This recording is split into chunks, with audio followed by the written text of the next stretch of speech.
자, 여호와께서 어디까지 도우셨다? 어디까지 도우셨다? 여기까지. 여기까지가 뭡니까? 여기까지만 도우셨다? 아니면 여기서부터 도우신다? 그걸 에베네셀이라고 하는데, 에베네셀, 여기까지 도우셨다. 무슨 뜻입니까, 여러분? 우리가 오늘 여러분의 삶의 지평에 여기까지 도우시는 하나님이 있기를 축복합니다. 여러분, 여기까지라는 단어가 너무 우리의 각자에게 너무 적절한, 이 시대에 가장 필요한, 그래서 이 한 절만 말씀만 우리가 오늘 품고 깨닫고 내 가슴에 기도의 제목으로 삼아도 이 밤이 모자랄 만큼, 여기까지가 도대체 뭘까? 여러분, 우리는 기도해 놓고도 어디까지 하나님께서 응답하실지 긴가민가하고, 기도할 때도 확신이 없어서 그냥 하나님 대충 알아서 해주세요, 이렇게 그냥 기도를 유야무야 끝내버리는 일들이 얼마나 많은지 몰라요. 믿음은요 정확해요. 하나님은요 긴가민가 애매모호하지 않아요. 하나님은 우리가 기도한 대로 너의 말이 내 귀에 들린 대로 응답하시는 분이십니다. 그 말은 우리에게 너가 말한 그것을 하나님과 어디까지 하나님이 일하시는지 정확하게 재단하라는 겁니다. 정확하게. 그런데 대부분 성도들이 자기가 기도해놓고 기도에 대한 확신이 없어서인지, 기도의 응답이 지연돼서 그런지 모르지만 여기까지 도우셨다라는 하나님의 이 에베네셀의 역사를 사람들은 대부분 경험하지 못한 채 지나가 버리는 경우가 종종 있어요. 그것을 하나님은 오늘 말씀 가운데 우리 가운데 보여주시는 거예요. 여러분, 신앙생활하면서 가장 안 좋은 버릇이 뭐냐면 언제 밥 한 번 먹자 이렇게 말하는 태도들이에요. 한국인들이 가장 안 좋은 태도가 언제 밥 한 번 먹자, 그거 언제 먹을 거예요? 이게 격식이에요. 격식. 보여야 되기 때문에 그 사람과의 관계를 어떻게 나쁘게 못하니까 언제 밥 한번 먹자.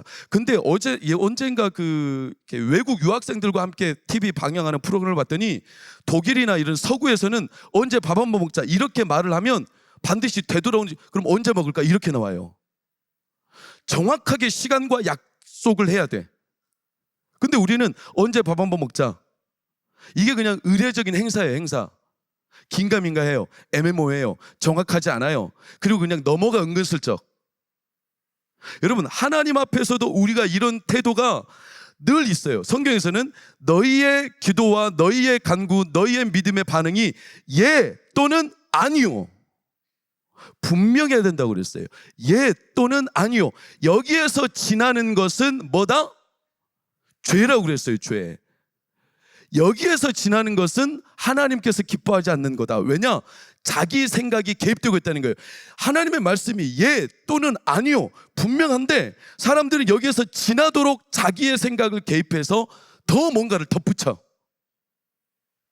여러분, 기준이 없으면 사람이 망하게 되어 있어요. 말씀이 없으면 백성이 방자하다고 그랬어요. 기준이 없으면 망하죠. 너무나 당연한 거 아닙니까? 여러분, 지구의 자전 속도가 기준이 없이 어떤 때는 빨리 돌았다 어떤 때는 늦게 돌았다, 그러면 지구가 어떻게 되겠어요? 우리의 삶이 어떻게 되겠어요? 못 견딥니다. 여러분, 지금 우리나라의 수해가 너무 심각하게 너무나 가슴 아픈 일들이 일어나고 있잖아요. 대비를 못했다고 사람들이 정부를 질책하고 기관들을 질책하는 거, 대비를 못하기도 했어요. 그러나 여러분, 이례적으로 강수량이 지금 어마어마해요. 아시죠? 작년 대비 강수량이 지금 작년 기간에 비하면 지금 기간은 3분의 2 정도밖에 안 되는데 작년보다 비가 300mm 더 왔어요. 그리고 주말에 지금 또 어마어마한 호우가 온다는 거예요. 지금 말로 다 할 수 없어요. 여러분 압니까? 우리나라 지금 강수량이 전 세계에서 제일 큰 댐이 샨샤이 댐인데, 이 샨샤이 댐에 내려질 그 샨샤이 댐에 갇혀진 물로 따지면 우리나라에 지금 쏟아진 폭우가 얼마냐면 샨샤이 댐의 22배가 내렸다는 거예요. 이럴 때는 와 합시다. 몰라도 와 하면 아는 것처럼 보여. 다시 한번, 샨샤이 댐의 22배가 내렸답니다. 와. 그래, 너희도 맛있는 거 사 먹어. 잘했어. 여러분, 그런 거예요. 그러니 기준이 무너졌잖아요. 우리가 대비할 수 있는 측량 기준이 무너져 버렸잖아요. 이미 한참을 초월했잖아요. 그러니 아무리 방비를 해도 이게 기준이 무너지면 무너지게 되어 있어요. 사람의 생각, 사람의 태도, 이것도요, 기준이 무너지면 인기생이 망가지는 거 아니에요? 여러분, 건강도 마찬가지잖아요. 그 사람이 자기 건강 상태를 체크하지 못하고 초과를 하거나 또 과부하가 걸리면 사람이 무너지는 거잖아요. 그렇지 않습니까? 여러분, 이 세상도 마찬가지죠. 왜 우리가 가정을 지키고 왜 동성애 같은 것들을 계속 저지하냐면 기준이 무너지기 때문에 그런 거 아닙니까? 지금 교실에서 교사가 자살을 하고 있고 초등학교 6학년생이 교사를 짓밟아가지고 팔 부러지고 있고 왜 그렇습니까? 기준이 무너진 거잖아요. 기준이 무너지니까 학생도 망가지고 선생도 망가지고 얼마나 말도 안 되는 세상이 옵니까? 근데 이런 기준을 사람들이 지금 유야무야 다 무너뜨려 버리고 있잖아요. 뭐라는 이름으로? 그냥 좋은 게 좋은 거다, 인권이다, 이런 이름으로. 그러니까 지금 세상의 가장 큰 아픔과 위기는 뭐냐면 기준이 무너지는 거예요. 그럼 사랑하는 여러분, 세상은 기준이 무너져도 적어도 믿는 우리들은 기준이 분명해야 되지 않겠습니까? 언제나 세상에 위기는 있었어요. 여러분, 한국교회의 위기다 언제부터 들었어요? 제 기준으로 따지면 30년 전부터 한국교회 위기라고 그랬어요. 저 청년 때부터 이미 한국교회 위기다, 위기다 다 그렇게 말했어요. 근데 이효령 박사가 이런 말을 했어요. 한국교회 위기라고 그런 말 쓰지 마라. 한국교회가 위기가 아니라 문명이 위기다. 문명이, 온 세계 문명이 지금 무너지고 있다는 거예요. 기준도 없이. 그런데 그 문명이 교회의 기준까지 덮어버리고 있다는 거지. 그러니까 다 무너진다는 거예요. 그럼 여러분, 분명한 소망이 있죠. 세계의 문명이 아무리 위기로 넘어져도 교회는 기준이 분명히 살아 움직이면 하나님이 이 땅을 붙드십니다. 그게 하나님의 살아계심이죠. 그게 성도에게 주신 특권입니다. 특권. 여러분, 사사시대가 왜 무너진 겁니까? 기준이 없기 때문에 그렇잖아요. 기준이 없어요. 왕이 없어서 소견에 오른 대로, 쉽게 표현하면 지 멋대로 살았다는 거잖아요. 그러니까 그냥 재판을 한 사람들이 자기가 기준인 거예요. 이 사람이 재판하는 대로 기준이 그때마다 바뀌어. 하나님의 말씀을 해석하는 게 그때마다 바뀌어. 그런 사람이 때때로 이랬다가 저랬다가 이중잣대, 삼중잣대, 사중잣대, 얼마나 많은 잣대가 그 시대를 점령했는지 사람이 기준을 맞출 수가 없어. 그러니까 포기하고 다 지 멋대로 사는 거예요. 그러니까 사사시대가 어떻게 되냐? 무너지는 거예요. 여러분, 이스라엘 백성들도 그 위기가 덮쳐버린 겁니다. 기준이 있어야 되는데. 그래서 사사시대 때 어떤 일이 일어난 겁니까? 너무나 말도 안 되는 이야기가 펼쳐지는 게 뭐냐면 하나님의 법궤를 잃어버린 거예요. 법궤는 하나님의 영광이죠. 하나님이 함께 하신다는 증거죠. 근데 이들이 법궤를 잃었다는 것은 이들이 하나님의 영광, 하나님이 함께 하심을 함께 할 수 있는 이들 안에 믿음의 기준과 역량이 있다 없다? 없다는 겁니다. 블레셋이 쳐들어왔어요. 그곳이 오늘 말씀 에베네스와 똑같은 지역에, 비슷한 지역에 아벡이라는 곳이에요. 그러니까 사무엘상 3장 4장을 보면 이미 블레셋이 20년 전에도 똑같은 자리에 쳐들어왔어요. 거기에서 이들이 이렇게 생각했습니다. 하나님의 법궤를 갖다 쓰면 우리가 전쟁에 이긴다 친다? 이긴다고 생각한 겁니다. 법궤를 가져왔습니다. 전쟁에 이겼을까요? 졌을까요? 졌습니다. 왜 그럴까요? 하나님의 법궤를 갖다 쓰면, 오늘날로 따지면 기도하면 이긴다고, 말씀을 붙들면 이긴다고, 예배드리면 이긴다고 하긴 하는데, 문제는 뭐냐면 하나님의 법궤를 다룰 수 있는 사람이 있다 없다? 없어요. 오늘날로 따지면 기도를 평소에 안 하다가 계속 세상 방식으로 떠밀리고 세상 기준대로 살다가 위기가 닥치니까 갑자기 한순간 하나님 도와주세요 기도를 했는데, 기도의 힘을 믿기는 믿지만 하나님이 그럼 이렇게 살아라 기준을 정해줘도 그렇게 살아요? 못 살아요? 못 살아요. 평소 하나님의 말씀과 기준대로 사는 사람은 살 수 있어요. 그런데 잠깐 기도했다고 자기가 그 기준을 따라갈 수 있느냐? 안 된다는 거예요. 법궤를 가져왔는데도 불구하고 법궤를 다룰 만한 사람이 없어요. 그 법궤마저 빼앗겨버려요. 심지어 누구마저 죽죠? 엘리 아들 홈리와 비나스까지 다 죽어버려요. 여러분, 이건요 이스라엘 백성의 너무나 큰 진짜 비참한 사건이에요. 하나님이 함께 하시지 않는 게 아닙니다. 하나님이 이 세상을 떠나신 게 아닙니다. 하나님이 한국교회를 버리신 게 아닙니다. 그런데 하나님의 말씀이 기준이 되어, 하나님의 뜻이 기준이 되어 하나님을 붙들고 있는 이 신앙의 분명한 기준으로 하나님을 따라 사는 사람들이 사사시대에 없다는 말이에요. 그러니 하나님의 기준이 안 먹혀들어. 그러니 하나님의 법궤를 갖다 써도 누구도 사용할 수가 없어요. 여러분, 기름이 없는데 비행기만 갖다 놓으면 뭐 할 거예요? 비행기를 못 태우는데. 아니 포탄이 없는데 탱크만 빌려오면 뭐 할 거예요? 포탄이 없는데. 총알이 없는데 총만 최신식 K2, K3 빌려오면 뭐 할 거예요? 총알이 없는데. 하나님의 법궤만 빌려오면 뭐 할 거예요? 법궤를 한 번도 하나님의 방법과 하나님의 뜻대로 살아본 적이 없는데. 그러니 무너지죠. 여러분, 이 시대가 하나님의 기준이 무너져버리고 있는 사사시대랑 똑같아요. 그러니까 하나님께서요, 이들 안에서 사실 법궤를 빼앗아 가신 겁니다. 하나님이 빼앗아, 세상한테 뺏긴 게 아니에요. 블레셋한테 뺏긴 게 아니에요. 하나님이 거둬가신 겁니다. 왠지 아세요? 하나님의 법궤가 그들 안에 있으면 하나님이, 여러분 이 사실을 꼭 기억하셔야 돼요. 하나님요, 세상 때문에 욕먹지 않습니다. 하나님은 세상 때문에 영광이 사라지는 게 아닙니다. 하나님요, 세상 사람들 때문에 하나님은 불안해하신 적이 없어요. 하나님 뭐 때문에 불안한 줄 아시나요? 하나님은요, 자기를 믿는 백성들이 하나님을 믿지 않으면 그것 때문에 너무나 가슴이 아파요. 세상에 하나님 욕하는 거 하나님은 신경도 안 써요. 원래 그런 거예요. 하나님 안 믿는데 당연히 욕하죠. 근데 중요한 건 뭐냐면, 하나님을 믿는다고 말하는 사람들이 하나님을 안 믿어. 정작 하나님의 기준을 따르지를 않아. 그리고 하나님의 뜻대로 살려고 부단하게 애쓰지를 않아. 그런 때문에 하나님이 그것 때문에 제일 가슴이 아파요. 법궤를 왜 거둬가셨을까요? 여러분, 이 법궤를 그대로 두고 이스라엘 백성들이 이 법궤 때문에 승리를 하면 이 사람들은요, 어떻게 되는 줄 아세요? 이스라엘 백성들은 그냥 자기가 필요할 때 하나님을 갖다 써요. 그리고 자기가 평안하면 하나님을 또 버려요. 필요하면 또 갖다 써요. 이건요, 이방인들이 하는 짓이잖아요. 그건요, 미신이잖아요. 미신. 하나님이 아니잖아요. 그러니까 하나님의 방법대로 살아야 되는 백성들이 하나님을 하나님의 방법, 하나님처럼 믿고 하나님의 뜻대로 사는 게 아니라, 이 사람들이 어떻게 사냐면 세상 사람하고 똑같은 방식으로 하나님을 여기며 사는 거예요. 이게 하나님 너무나 슬픈 겁니다. 이대로 두면 이 사람들이 망하는 겁니다. 그러니 하나님의 법궤를 거둬가시는 겁니다. 왜?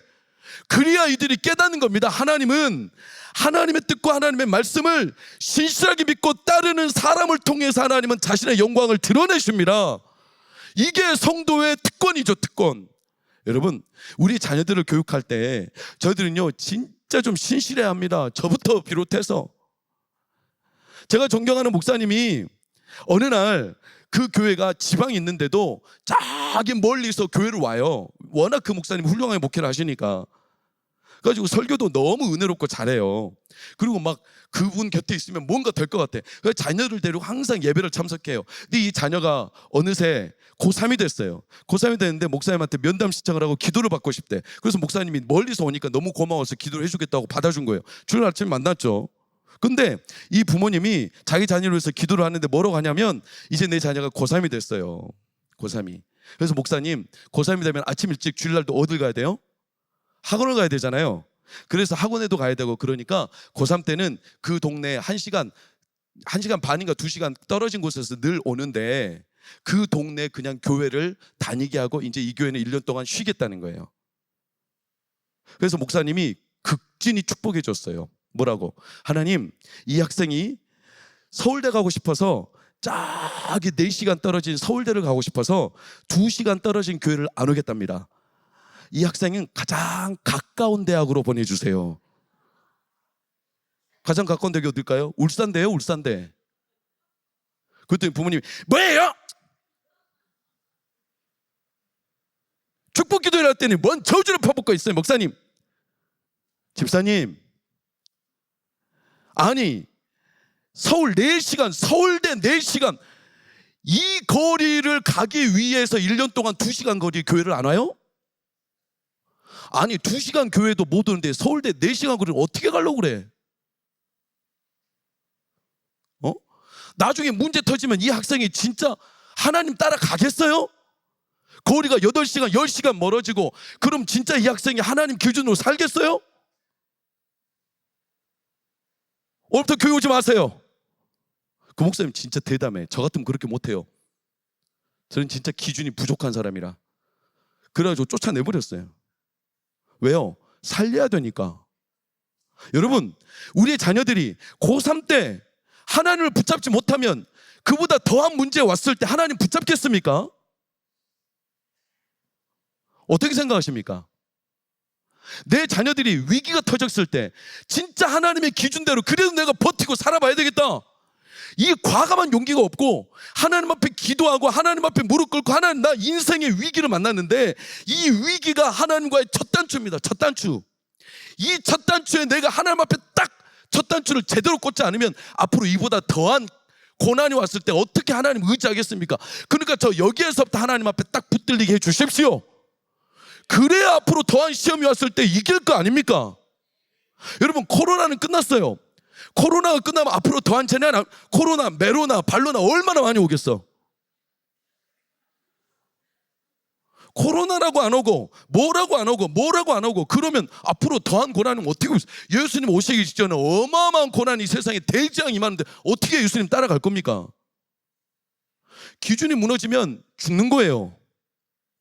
죽어요. 그러니까 하나님이 이들이 기준이 무너질 판이에요. 자기들이 편할 때 하나님을 붙잡았다가, 자기들이 어려울 때 하나님을 붙잡았다가 편할 때는 딱 버려버리는, 이 기준이 왔다 갔다 하는 겁니다. 그러니까 이들을 정신 차리게 하려면 기준을 걷어가 버려야 돼요. 법궤를 걷어가 버려. 이게 살리는 겁니다. 살리는 거.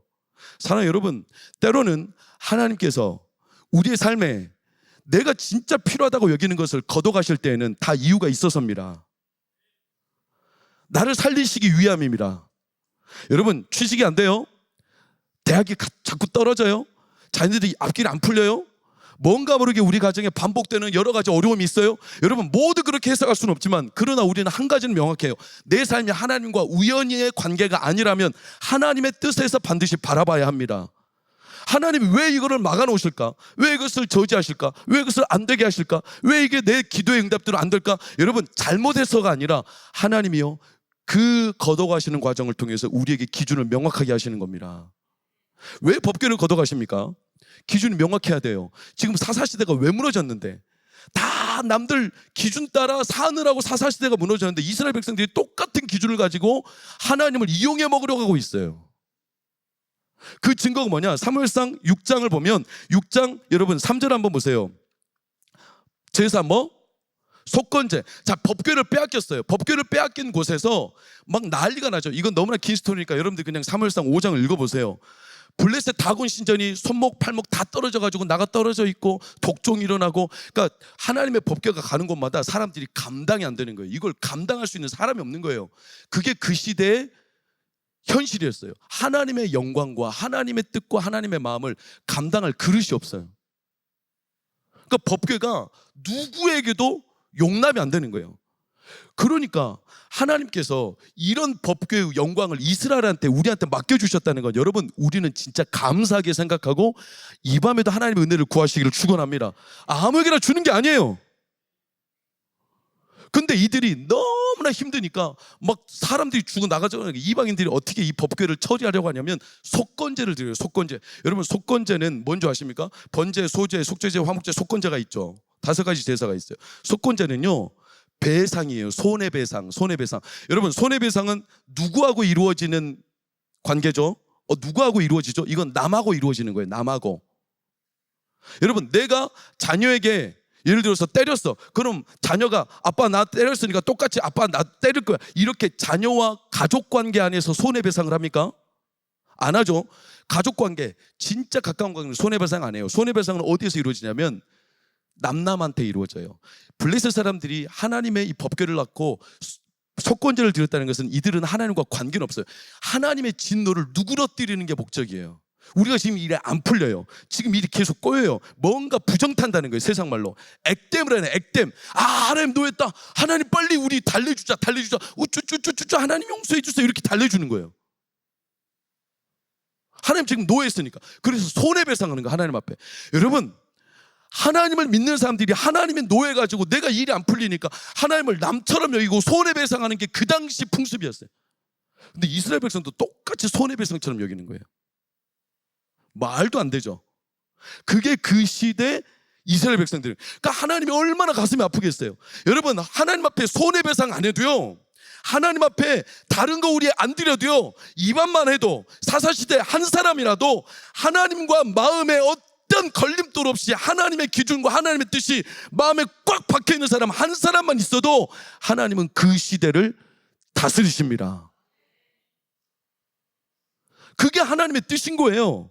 그걸 찾는 거예요. 손해배상. 하나님 뭐 돈이 부족합니까? 하나님 뭐 딴 게 뭐가 필요합니까? 나한테 손해배상 이런 거 하나도 필요 없습니다. 하나님은 지금 그들에게 하나님의 뜻과 마음이 통하는 사람이 있느냐? 그래서 찾은 거예요. 그 사람이 누굽니까? 사무엘인 거예요. 사무엘. 여러분, 세상의 영광을 빼앗겼어도 하나님이 그 영광 세상 사람들이 욕해도요, 하나님은 하나도 서두르지 않아요. 하나님은요, 마음만 먹으면 오늘이라도 당장 예수님이 이 땅에 재림하십니다. 할렐루야. 하나님 지금이라도 최후의 심판하실 수 있습니다. 할렐루야. 중요한 건 세상이 아니라 교회 안에 있는 성도들과 하나님의 자녀와 백성들이 하나님 앞에 준비되시기를 바라시는 겁니다. 한 사람이라도 하나님과의 관계가 온전한 사람이 있으면 하나님은 그것만으로도 충분하신 거예요.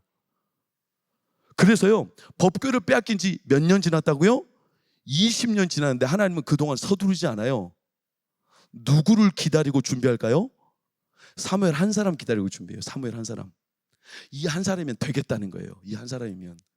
여러분, 20년 전에 블레셋 아벡이라는 곳에서 법궤를 빼앗겼습니다. 근데 오늘 말씀은 20년이 지난 똑같은 지역에서 또 블레셋과 싸우는 겁니다.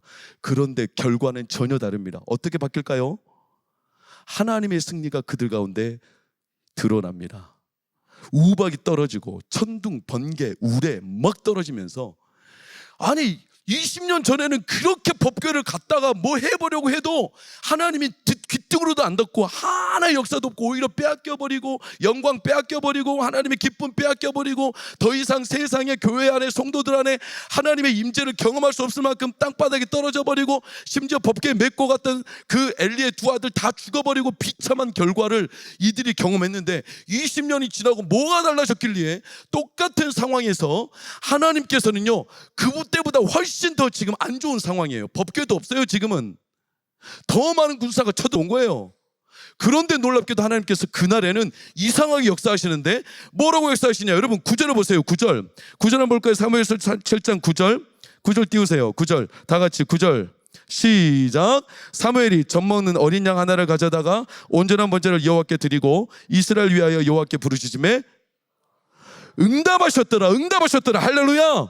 여러분 20년 동안 응답이 안 돼도 오늘 밤이라도 응답이 된다는 사실을 믿으십니까? 응답이 된다는 사실을 믿으시기를 축원합니다. 왜 응답이 됐을까요? 뭐가 달라졌을까요? 법궤도 없는데 아무것도 없는데 사무엘 때문에 그래요. 사무엘 때문에. 사무엘은요, 우리가 잘 알죠. 앞선 구절 사무엘 3장 20절에서 4장 1절 멀티실 앞선 구절이 한번 띄워볼까요? 단에서부터 브엘세바까지 온 이스라엘이 사무엘은 여호와의 선지자로 세우심을 입은 줄 알았더라. 여호와께서 실로에서 다시 나타나시되 여호와께서 실로에서 여호와의 말씀으로 시작. 사무엘에게 자기를 나타내기 시작했어요. 그리고 4장 1절 시작. 사무엘의 말이 온 이스라엘에 전파되니라. 할렐루야. 사무엘이 도대체 뭐길래 참 하나님의 음성을 듣다 하나님의 음성과 하나님의 기준과 하나님의 뜻이 마음속에 영순이고 일순이고 하나님의 뜻대로 살고자 그 말씀대로 선 한 사람 그 사무엘이 그 땅에 드러나자 출생하자 그 사무엘이 일하기 시작하자 그 사무엘이 말씀을 하나님 뜻대로 전하기 시작하자 하나님이 그의 음성을 듣고 블레셋이 20년 전에 쳐들어왔을 때는 아무것도 안 하시던 하나님이 그 사무엘 때문에 하나님이 우레를 떨어뜨리시고 폭우를 떨어뜨리시고 지진을 떨어뜨리시고 블레셋 사람이 그때는 전투에 나가지도 않았는데 하나님의 힘만으로 블레셋 적군이 싹 제압당하는 역사가 있었습니다. 사무엘 한 사람. 이 사무엘이 대단한 게 아니라 우리가 앞서 말씀드릴 대로 하나님의 기준을 따라 살고자 하는 한 사람, 빼앗겼던 법궤처럼 하나님께서 우리에게 맡기신 너무 귀한 것들을 빼앗겨버린 그 자리에서, 여러분 여기까지가 바로 그거예요. 그거. 여기까지만 도우셨다 이런 뜻도 아니고 여기부터 도우신다 이런 뜻이 아니라 여기까지가 어디냐면 과거에 빼앗겼던 그 자리까지, 법궤를 빼앗겨버렸던 그 자리, 기쁨을 빼앗겨버렸던 그 자리, 내 자녀를 빼앗겼던 그 자리, 하나님 앞에 기도를 빼앗겨버렸던 그 자리, 여러분 안에 하나님과의 그 관계가 빼앗겨져 버렸던 그 자리, 복음의 열정을 빼앗겨버렸던 그 자리, 코로나 3년 동안 예배를 빼앗겨버렸던 그 자리, 그 자리까지도 하나님이 회복하셨더라. 여러분, 과거의 실패는 하나님이 외면 안 해요. 쉽게 말하면 과거의 실패를 없는 척하고 지나가시는 분이 아니에요. 하나님은요, 우리 안에 일하실 때 거기까지 회복하고 바라보십니다. 여러분이 빼앗겨버린 그 자리, 여러분 단도직입적으로 질문합니다. 여러분이 오늘 이 시대 지금 여러분들이 살아가는 여러분의 심정에 여러분이 빼앗겨버린 게 뭡니까? 여러분의 삶의 자리에서 빼앗겨버린 게 뭡니까? 기도를 빼앗겨버렸습니까? 기도가 잘 안 됩니까? 안 되는 게 아니라 이제 안 합니까?